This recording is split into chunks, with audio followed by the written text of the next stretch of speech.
Analis pasar hasil perikanan terampil. 1. Seorang analis pasar hasil perikanan terampil diminta untuk mengidentifikasi jenis pelanggaran yang termasuk dalam tindak pidana perikanan menurut Undang-Undang Nomor 31 Tahun 2004 tentang Perikanan. Manakah dari berikut ini yang bukan termasuk tindak pidana perikanan? A. Menggunakan bahan kimia dalam penangkapan ikan. B. Memalsukan dokumen perizinan usaha perikanan. C. Melakukan penangkapan ikan tanpa SIPI, surat izin penangkapan ikan. D. Mengekspor hasil perikanan tanpa sertifikat kesehatan. E. Melakukan budidaya ikan air tawar di kolam pribadi tanpa izin. Kunci jawaban yang paling tepat dari soal di atas adalah E. Pembahasan dari soal di atas, yaitu bahwa berdasarkan Undang-Undang Nomor 31 Tahun 2004 tentang Perikanan, tindak pidana perikanan mencakup penggunaan bahan terlarang A. Pemalsuan dokumen, B. Penangkapan tanpa izin, C. Dan pelanggaran ekspor, D. Budidaya ikan air tawar di kolam pribadi umumnya tidak memerlukan izin khusus dan bukan merupakan tindak pidana perikanan. 2. Dalam rangka menerapkan pengelolaan perikanan berkelanjutan sesuai Permenkep Nomor 18 Permen Kepulauan, 2021, seorang analis pasar hasil perikanan terampil harus memahami konsep Maximum Sustainable Yield, MSY. Apa definisi yang paling tepat untuk MSY? A. Jumlah tangkapan maksimum yang diizinkan dalam 1 tahun. B. Tingkat eksploitasi tertinggi yang masih menguntungkan secara ekonomi. C. Jumlah ikan maksimum yang dapat ditangkap tanpa mengganggu keberlanjutan stok. D. Kuota tangkapan yang ditetapkan untuk mencegah overfishing. E. Batas tangkapan yang ditentukan berdasarkan ukuran populasi ikan. Kunci jawaban yang paling tepat dari soal di atas adalah C. Pembahasan dari soal di atas, yaitu bahwa Maximum Sustainable Yield, MSY, adalah jumlah ikan maksimum yang dapat ditangkap secara terus-menerus tanpa mengganggu keberlanjutan stok. Konsep ini penting dalam pengelolaan perikanan berkelanjutan untuk memastikan eksploitasi sumber daya yang optimal tanpa mengancam kelangsungan populasi ikan di masa depan. 3. Seorang analis pasar hasil perikanan terampil sedang melakukan analisis rantai nilai produk kelautan dan perikanan. Dalam konteks ini, manakah dari berikut ini yang bukan merupakan komponen utama dalam analisis rantai nilai? A. Identifikasi aktor kunci dalam rantai pasok. B. Pemetaan alur produk dari produsen ke konsumen. C. Analisis margin keuntungan di setiap tahap rantai nilai. D. Penghitungan total produksi nasional komoditas tersebut. E. Identifikasi titik-titik intervensi untuk peningkatan efisiensi. Kunci jawaban yang paling tepat dari soal di atas adalah D. Pembahasan dari soal di atas, yaitu bahwa analisis rantai nilai fokus pada alur produk, aktor yang terlibat, distribusi nilai, dan peluang peningkatan efisiensi. Penghitungan total produksi nasional, meskipun penting, bukan merupakan komponen utama dalam analisis rantai nilai spesifik suatu produk atau komoditas. 4. Dalam upaya meningkatkan nilai tambah produk perikanan, seorang analis pasar hasil perikanan terampil mengusulkan penerapan teknologi pengolahan baru. Kriteria apa yang paling penting untuk dipertimbangkan dalam pemilihan teknologi tersebut? A. Biaya investasi awal yang rendah. B. Kemudahan operasional teknologi. C. Efisiensi energi dalam pengoperasian. D. Kesesuaian dengan karakteristik bahan baku dan pasar target. E. Kecepatan proses pengolahan. Kunci jawaban yang paling tepat dari soal di atas adalah D. Pembahasan dari soal di atas, yaitu bahwa meskipun semua faktor penting, kesesuaian teknologi dengan karakteristik bahan baku dan pasar target adalah yang paling krusial. Teknologi harus mampu mengolah bahan baku secara efektif dan menghasilkan produk yang sesuai dengan permintaan pasar untuk benar-benar meningkatkan nilai tambah. 5. Seorang analis pasar hasil perikanan terampil diminta untuk mengembangkan strategi peningkatan akses pasar dalam negeri. Manakah dari berikut ini yang merupakan pendekatan paling efektif untuk menganalisis tren dan preferensi pasar domestik? A. Melakukan survei online kepada konsumen di kota-kota besar. B. Menganalisis data penjualan dari supermarket nasional. C. Mewawancarai pemilik restoran seafood terkemuka. D. Mengkaji laporan tahunan Asosiasi Pengusaha Perikanan. E. Kombinasi metode kuantitatif dan kualitatif yang melibatkan berbagai sumber data. Kunci jawaban yang paling tepat dari soal di atas adalah E. Pembahasan dari soal di atas, yaitu bahwa pendekatan paling efektif adalah kombinasi metode kuantitatif, seperti analisis data penjualan, dan kualitatif, seperti wawancara dan survei, yang melibatkan berbagai sumber data. Ini memberikan pemahaman komprehensif tentang tren dan preferensi pasar dari berbagai perspektif. 6. Dalam upaya meningkatkan daya saing produk perikanan Indonesia di pasar global, seorang analis pasar hasil perikanan terampil harus memahami konsep harmonisasi standar. Apa tujuan utama dari harmonisasi standar dengan negara tujuan ekspor? A. Mengurangi biaya produksi. B. Meningkatkan kualitas produk. C. Mempermudah akses pasar dan mengurangi hambatan perdagangan. D. Menyeragamkan harga jual produk. E. Menghindari persaingan dengan produk lokal negara tujuan. Kunci jawaban yang paling tepat dari soal di atas adalah C. Pembahasan dari soal di atas, yaitu bahwa tujuan utama harmonisasi standar adalah mempermudah akses pasar dan mengurangi hambatan perdagangan.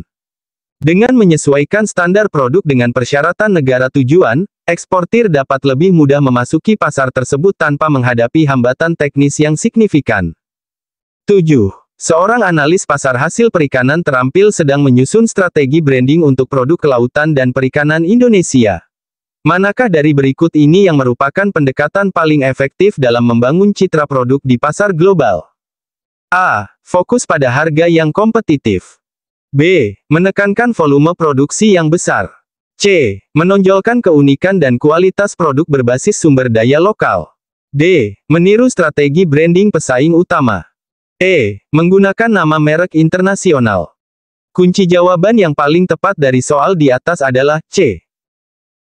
Pembahasan dari soal di atas, yaitu bahwa menonjolkan keunikan dan kualitas produk berbasis sumber daya lokal adalah pendekatan paling efektif dalam membangun citra produk Indonesia di pasar global. Hal ini dapat menciptakan diferensiasi dan nilai tambah yang sulit ditiru oleh kompetitor, sekaligus memperkuat identitas produk Indonesia. 8. Dalam melakukan pemetaan potensi usaha sektor kelautan dan perikanan, seorang analis pasar hasil perikanan terampil harus mempertimbangkan aspek daya dukung lingkungan. Apa yang dimaksud dengan carrying capacity dalam konteks ini? A. Jumlah maksimum investasi yang dapat ditarik ke suatu wilayah.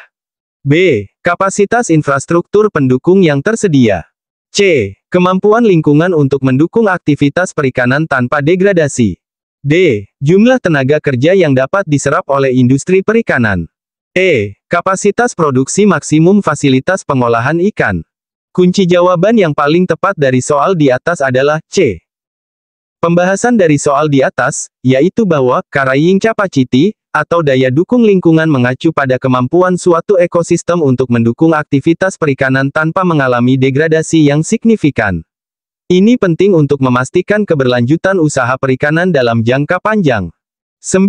Seorang analis pasar hasil perikanan terampil sedang mengembangkan sistem logistik untuk produk perikanan segar. Apa faktor kunci yang harus diutamakan dalam penerapan sistem rantai dingin cold chain? A. Minimalisasi biaya operasional. B. Kecepatan distribusi. C. Kapasitas penyimpanan yang besar. D. Kontrol suhu yang konsisten dari panen hingga ke konsumen. E. Penggunaan teknologi terbaru. Kunci jawaban yang paling tepat dari soal di atas adalah D. Pembahasan dari soal di atas, yaitu bahwa dalam sistem rantai dingin untuk produk perikanan segar, kontrol suhu yang konsisten dari panen hingga ke konsumen adalah faktor kunci. Ini penting untuk menjaga kualitas, keamanan, dan kesegaran produk sepanjang rantai pasok. 10. Dalam upaya mengoptimalkan sistem pergudangan produk perikanan, seorang analis pasar hasil perikanan terampil harus memahami konsep pengendalian persediaan. Metode manakah yang paling sesuai untuk produk perikanan yang mudah rusak? A. First in, first out, FIFO. B. Last in, first out, LIFO. C. Just in time, JIT. D. Economic order quantity, EOQ. E. Average cost method. Kunci jawaban yang paling tepat dari soal di atas adalah A. Pembahasan dari soal di atas, yaitu bahwa metode first in, first out, FIFO paling sesuai untuk produk perikanan yang mudah rusak.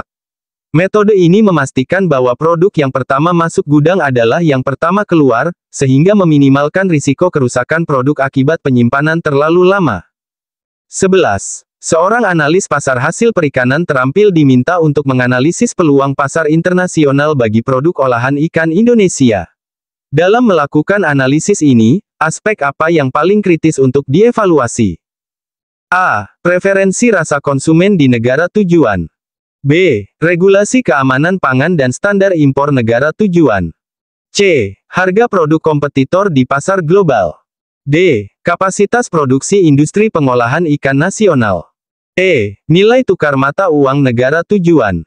Kunci jawaban yang paling tepat dari soal di atas adalah B.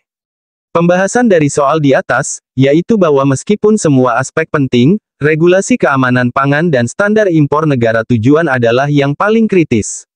Tanpa memenuhi persyaratan ini, produk tidak akan bisa memasuki pasar target, terlepas dari faktor-faktor lainnya.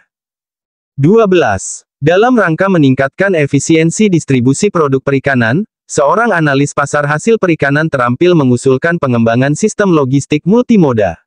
Apa keuntungan utama dari pendekatan ini? A. Mengurangi biaya tenaga kerja. B. Meningkatkan fleksibilitas dan efisiensi distribusi. C. Mempercepat proses pengurusan dokumen ekspor. D. Mengurangi kebutuhan fasilitas penyimpanan. E. Meningkatkan daya tawar terhadap perusahaan logistik. Kunci jawaban yang paling tepat dari soal di atas adalah B. Pembahasan dari soal di atas, yaitu bahwa keuntungan utama sistem logistik multimoda adalah meningkatkan fleksibilitas dan efisiensi distribusi. Pendekatan ini memungkinkan kombinasi berbagai moda transportasi, darat, laut, udara untuk mengoptimalkan waktu, biaya, dan rute distribusi sesuai dengan karakteristik produk dan tujuan pengiriman. 13. Seorang analis pasar hasil perikanan terampil sedang mengevaluasi penerapan teknologi blockchain untuk meningkatkan traceability produk perikanan. Apa manfaat utama dari penerapan teknologi ini? A. Mengurangi biaya produksi. B. Meningkatkan kecepatan pengiriman. C. Memfasilitasi transparansi dan kepercayaan dalam rantai pasok. D. Memperpanjang umur simpan produk. E. Meningkatkan nilai nutrisi produk. Kunci jawaban yang paling tepat dari soal di atas adalah C. Pembahasan dari soal di atas, yaitu bahwa manfaat utama penerapan teknologi blockchain dalam traceability produk perikanan adalah memfasilitasi transparansi dan kepercayaan dalam rantai pasok. Teknologi ini memungkinkan pelacakan asal-usul produk secara akurat dan tidak dapat dimanipulasi, meningkatkan kepercayaan konsumen dan memudahkan verifikasi klaim keberlanjutan. 14. Dalam upaya mengembangkan produk inovatif berbasis sumber daya lokal, seorang analis pasar hasil perikanan terampil harus mempertimbangkan beberapa faktor. Manakah dari berikut ini yang bukan merupakan pertimbangan utama dalam pengembangan produk inovatif? A. Ketersediaan bahan baku secara berkelanjutan. B. Potensi nilai tambah ekonomi. C. Kesesuaian dengan tren konsumen global. D. Kemudahan dalam proses produksi massal. E. Keunikan dan diferensiasi produk. Kunci jawaban yang paling tepat dari soal di atas adalah D. Pembahasan dari soal di atas, yaitu bahwa meskipun kemudahan dalam proses produksi massal penting, ini bukan pertimbangan utama dalam tahap awal pengembangan produk inovatif. Fokus utama seharusnya pada keunikan produk, nilai tambah, keberlanjutan bahan baku, dan kesesuaian dengan tren pasar. Aspek produksi massal dapat dioptimalkan setelah konsep produk terbukti layak dan diminati pasar. 15. Seorang analis pasar hasil perikanan terampil diminta untuk mengembangkan strategi promosi produk perikanan Indonesia di pasar global. Pendekatan apa yang paling efektif untuk meningkatkan citra produk perikanan Indonesia? A. Menekankan harga yang lebih murah dibanding kompetitor. B. Fokus pada volume produksi yang besar. C. Menggunakan influencer internasional untuk promosi. D. Menyoroti praktik keberlanjutan dan kualitas premium produk. E. Meniru strategi pemasaran negara kompetitor. Kunci jawaban yang paling tepat dari soal di atas adalah D. Pembahasan dari soal di atas, yaitu bahwa menyoroti praktik keberlanjutan dan kualitas premium produk adalah pendekatan paling efektif untuk meningkatkan citra produk perikanan Indonesia di pasar global. Hal ini sejalan dengan tren konsumen global yang semakin peduli terhadap keberlanjutan dan kualitas produk, serta dapat membangun diferensiasi dan nilai tambah yang signifikan.